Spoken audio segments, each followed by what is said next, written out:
বড় হয়ে যাওয়ার পর মা বাবার চোখের আড়াল হলে আমরা নিজেদেরকে মহাশিয়াল পণ্ডিত মনে করি, ভাবা শুরু করি, মানে বলতে গেলে এক প্রকার হচ্ছে নিজেদেরকে হচ্ছে দাবি করে বসি যে আমরা এখন বড় হয়ে গেছি, যা খুশি তাই করতে পারি।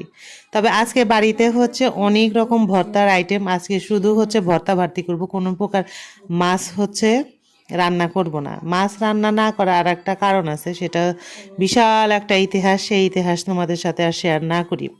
আচ্ছা, তোমাদের কি খেয়ে দিয়ে কোনো কাজ নাই? তোমরা আমার মনোযোগ দিয়ে হচ্ছে ভিডিওটা দেখতেছো। আচ্ছা, দেখতেছো কিন্তু একটা সুন্দর একটা কমেন্ট করে যাও, জাস্ট ফান। এখন নিশ্চয়ই তোমরা তো হাতে ফোনটা নিয়ে আমার ভিডিওটাই দেখতেছো, তাই না? তাছাড়া আর কি করবা? আচ্ছা, যাই হোক, এখন হচ্ছে রান্না বান্না করার জন্য যা যা রান্না করব সব কিছুই হচ্ছে রেডি টেডি করে নিছি, মানে হাফ হচ্ছে করেই রাখছি, হাফ এখন তোমাদের সাথে গল্প করতে করতে করব। আচ্ছা, তোমরা বাসায় আজকে কে কী রান্না করছো সেটা কিন্তু কমেন্ট করে বলবা। চলো আজকে আমার হাঁড়ির খবর তোমাদেরকে দেই। আজকে হচ্ছে মুখে ভর্তা করব, আর সাথে হচ্ছে ডিম ভর্তা করব। তো ভিডিওর শুরুতেই তো দেখতে পাইছো ডিমটা আগে আমি সিদ্ধ করে রাখছি।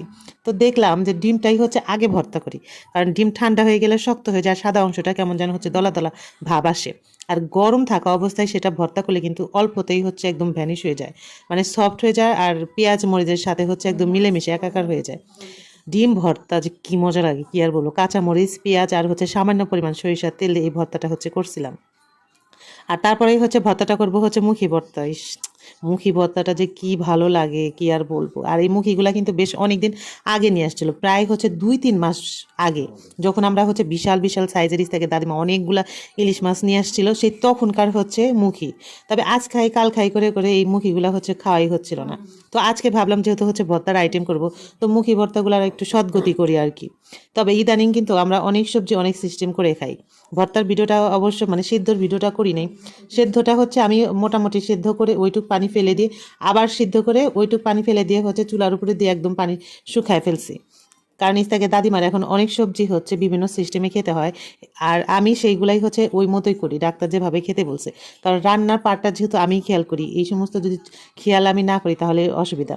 আর ডাক্তার যেরকম খেতে বলে সেই রকম খাওয়াটাও কিন্তু আমাদের জন্য হচ্ছে স্বাস্থ্যসম্মত খাবার। এই জন্য আমি চেষ্টা করি যে সব কিছু একদম প্রপারলি ঠিকঠাক মতো হচ্ছে করার।